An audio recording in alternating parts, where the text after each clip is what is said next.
Welcome back to the morning show here on ABC News Radio, KMET 1490 AM. With Mia, Brett, and myself, Aaron Michael Sanchez. And we have come to that point in our time where we need to talk about something very serious. And that is on the subject of prostate cancer. But we're not just going to talk about prostate cancer, what it is. We're going to talk about how we can get rid of that bad boy and still be healthy with that. That's right. We have Dr. Michel here with us. Doctor, welcome to the show. Thank you so much for having me. Absolutely. Okay. The first question out of the gate comes from Mia. Mia, what was your question? I wanted to know, where is the prostate? So the prostate is located just below the bladder and just anterior or right in front of the rectum itself. And because of that, it's easy to check with just a simple rectal examination. We can actually feel the prostate. And so is it basically inflamed when the doctor goes in there and he feels for that, or what is the doctor searching for exactly when he does do that? Yeah, so when, which is not fun, by the way. I'm going to throw that out there. Yeah, so when a man actually goes in for a prostate examination, it's due to a few different things. But when they're going in for prostate cancer screening, essentially what we're feeling for is we want to make sure that the gland itself is symmetrical, that the consistency is very normal, so there are no hard spots, and there are no irregular borders, no nodules, no growths on the prostate itself. Well, you know what? You know how they tell women to check and examine their breasts for detection of breast cancer, to feel around? Do men have to do something similar, or is it something only a doctor can find? It's going to be physically difficult for somebody to really check themselves, so you really need to see a physician. And we recommend that men get screened starting at the age of 40, depending on what the risk factors are. And then going forward over the age of 50, it should be performed at least on an annual basis. Because we've clearly shown that if you're able to detect prostate cancers in the earlier stages, the cure rates are much, much better. And does it matter if you have a history of it or not, or is it across the board, men 40, go get it checked? Absolutely. So the men who are at most at risk are gentlemen who actually have a family history of it. So if their brother or father or grandfather has a history of prostate cancer, they should get screened earlier. African American men have a higher incidence of developing prostate cancer and also more aggressive types of cancer, so we strongly recommend that they do it. But when you think about the screening test, it is so easy. It's just a rectal examination. It literally takes about 3 to 5 seconds to perform, and it's a blood test. And that simple thing can just change someone's life through the screening methods. So we strongly recommend for men to get themselves checked at the age of 40, because if their PSA is very low, they can just get one more test by the age of 45, and then again by 50. When you look at populational studies, you know, the highest incidence of prostate cancer occurs over the age of 55, but we see a lot of men in their early 40s that have prostate cancer, and we've been fortunate enough that because of their screening, they're now cured of it extremely well. Had they waited for the general recommendations for these men, it would have been too late. Well, and again, I've had this rectal exam. I think it was in my physical that I had. And again, if anything, it's just it's a little uncomfortable, embarrassing just for the patient, but so necessary at the same time. Like, if that's going to keep you from checking this out, don't let that be, you know, the reason that you don't get it examined. But my question is really, why is it 40 and above and not 40 and below? Like, why does it seem to hit around that time, if it does hit at all? Good question. So I think there are two questions there. One, the incidence of prostate cancer below the age of 40 is relatively low. And I think what you're asking is, why do people develop prostate cancer to begin with? And different organs, the way that their maturation occurs, the incidence of cancers just varies. So, for example, thyroid cancer can occur in younger patients, testicular cancers in younger patients. Prostate cancer just happens to occur more in the kind of fourth decade and above. And each decade of life, the incidence of prostate cancer actually goes up. So the likelihood of a 50-year-old man or a 60-year-old man or a 70-year-old man to develop prostate cancer continues to go up. Some of that is definitely dietary, because, for example, when we take a look at an incidence of prostate cancer in Japan, it's very low. But if you actually take Japanese men and bring them to the United States and you feed them our diet, within one generation they have the same incidence. So there are certain variables. Yeah, it's really that powerful. And that tells us that there are also preventative things that we can actually embark upon to minimize our risk to begin with. And what are those? What are those? Like, what? I'm already thinking. Okay, what is it that I need to stop eating, or what is it they're eating? Do I need just a Japanese diet now? Exactly. Yeah, we all need to move to Japan. Exactly. So a lot of it is by the way, Tokyo is on my bucket list, and now even more of a reason to do so.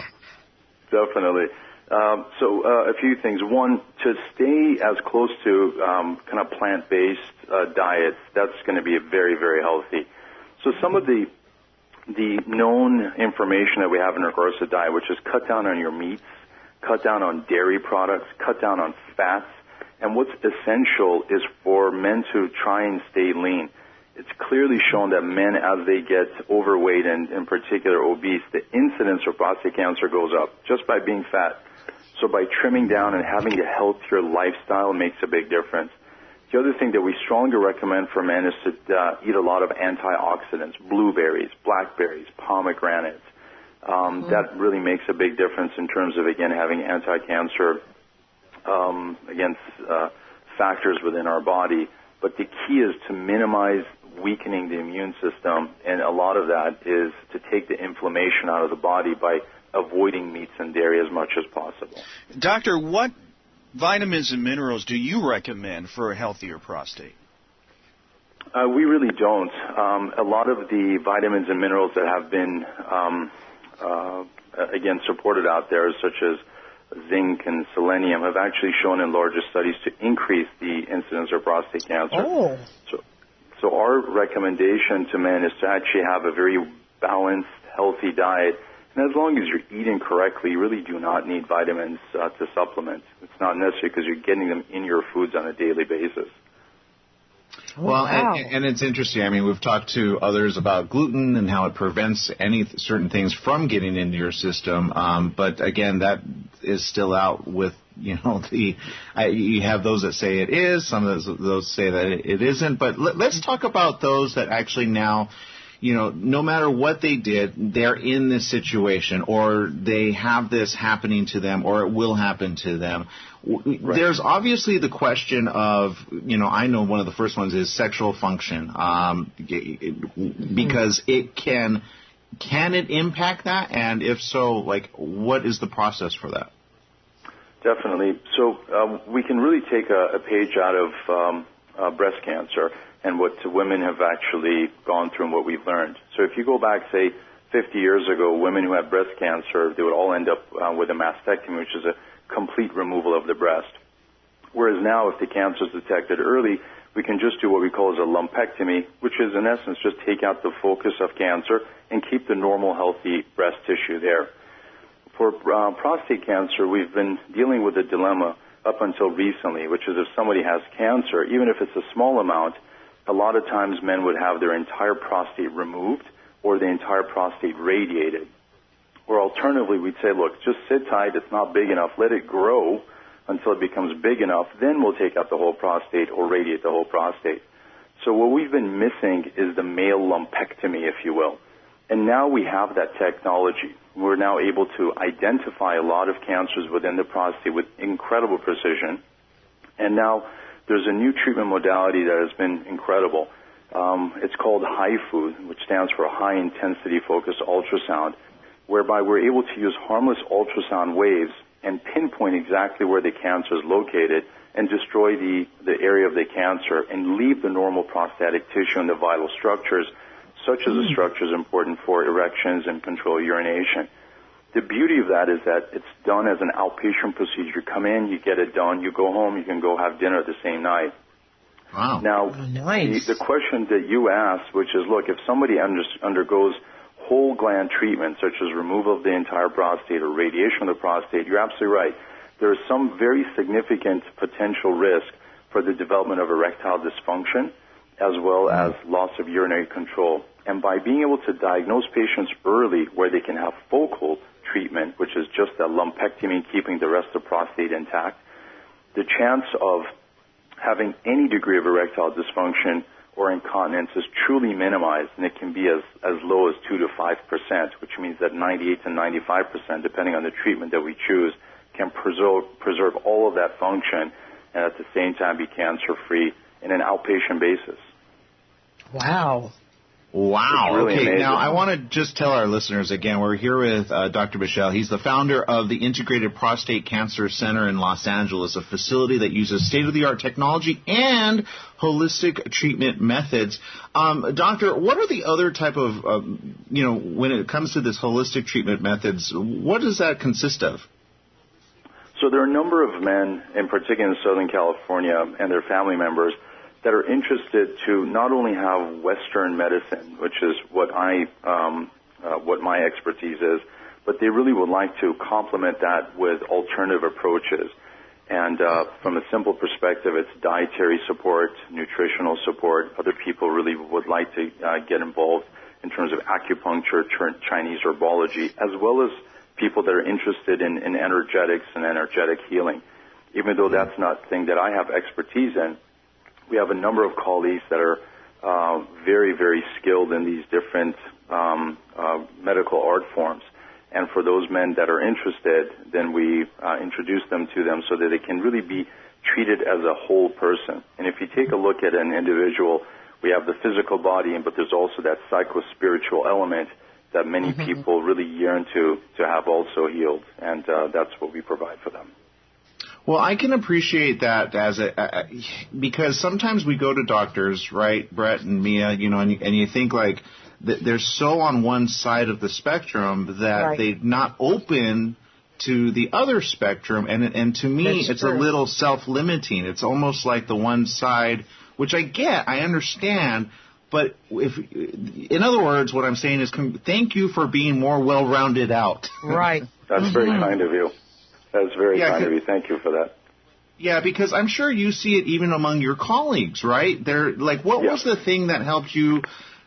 Because there's a lot of doctors that are just, no, that is alternative, so therefore it doesn't work. And then there's some doctors, including, there's a doctor that we interviewed. He was the one that Robin Williams played, and he's very much about alternative medicine as well.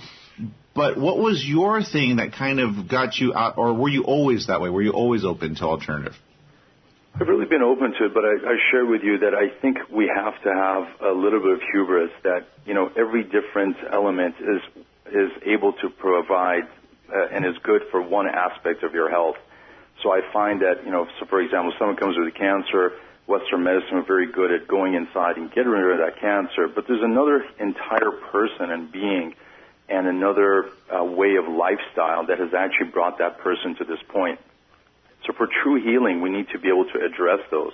And in Western medicine, even though we have expertise in one aspect of human health, if you will, there are other aspects that we need support. And I truly believe that the future of health is really a complementary, integrative approach to helping men. So I think that's just the way that I've been raised, and I just see the difference that it makes for men and their families by being able to just be whole. Well, doctor, what are some of the signs of prostate cancer? Because some men are stubborn. They will not go to the doctor at all.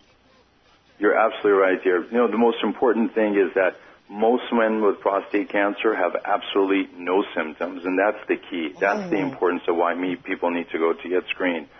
And what I was just mentioning to you is that if we wait until the prostate cancer actually becomes symptomatic, we've waited too long. So that's why it's super important for men to just have a simple rectal exam, a simple blood test. The entire evaluation can just take a few minutes, and that can just save someone's life. But if the prostate cancer is much more advanced, people can have one of the many symptoms, including blood in their ejaculate or in their urinary stream, difficulty voiding, pain within their bones, weight loss, lack of sexual appetite. These things can occur, but they can also be due to multiple other factors that can present the same way. But the best thing is get screened. Don't wait to become symptomatic because you may have just waited too long. Well, Doctor, again, thank you so very much for being among the doctors that are well-rounded out. And that was Patch Adams I was talking about earlier. We had interviewed him, and he did believe in the same thing that you're talking about right now. And we've seen the influence and the ability he has to heal many patients of his own as well. And thank you. I'm sure you're also adding to that contribution of saving a lot of lives, but also making the quality of life that much better. Thank you so very much for spending time with us on the treatment. And how can people get a hold of you? You can reach us at 310-278-8330, which is our office number. Otherwise, they can go to prostatecancerdr, like doctor.com, and we're more than happy to help out anybody who needs any assistance. ProstateCancerDoctor.com. Thank you so very much, Doctor. My pleasure. Thanks for having me on your show.